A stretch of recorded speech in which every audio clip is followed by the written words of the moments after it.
रामायण की कहानी भगवान राम की बहन शांता।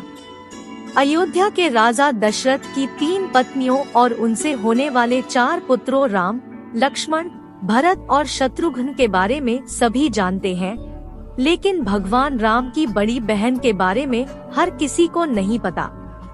वाल्मीकि रामायण में भी राम की बहन शांता के बारे में जानकारी नहीं है, लेकिन दक्षिण पुराण में भगवान राम की बहन शांता का इतिहास जरूर मिलता है। भगवान राम की बहन शांता का सच यह है कि शांता राम की बड़ी बहन और माता कौशल्या की बेटी थी। वह बहुत ही सुंदर और हर कार्य में निपुण थी। शास्त्र से लेकर पाक कला तक में एकदम पारंगत। वहीं रानी कौशल्या की बहन थी रानी वर्षिणी, जिनका विवाह अंग देश के राजा रोमपद के साथ हुआ था।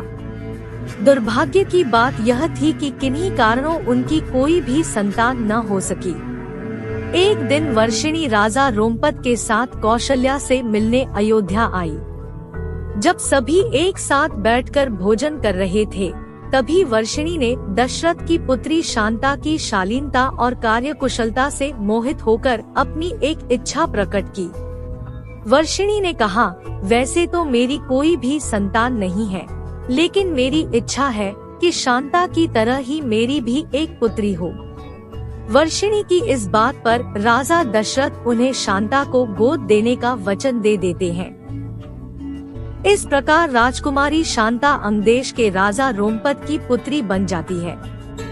एक दिन राजा रोमपद किसी काम में इतना खोए रहते हैं कि उनकी चौखट पर आए ब्राह्मण की आवाज उन्हें सुनाई ही नहीं देती।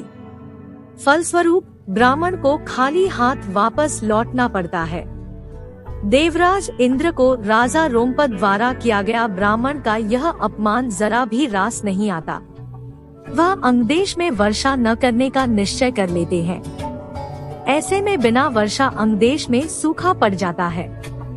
इस वजह से अकाल की स्थिति पैदा हो जाती है। इस समस्या से उबरने के लिए राजा रोमपद ऋषि श्रंग के पास जाते हैं और उनसे इस समस्या का उपाय पूछते हैं।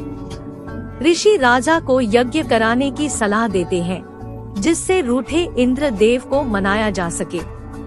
राजा रोमपद ऐसा ही करते हैं और यज्ञ के बाद अंगदेश में पुनः वर्षा होती है।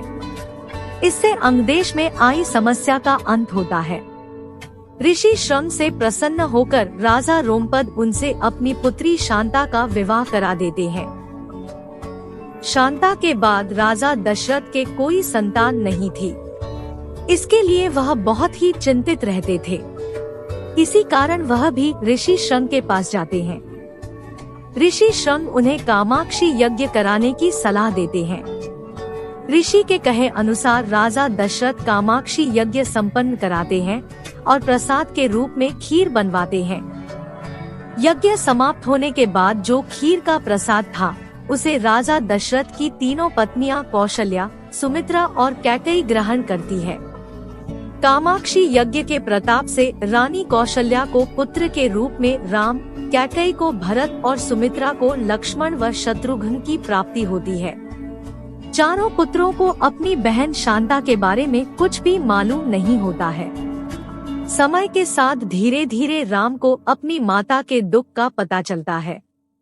साथ ही भगवान राम की बहन शांता के जीवन का सच, जो कोई नहीं जानता था, राम को मालूम हो जाता है। बहन शांता के बारे में जानने के बाद राम अपनी मां को बहन शांता से मिलवाते हैं और सभी पुराने मतभेदों को दूर कर एक साथ रहने का वचन देते हैं।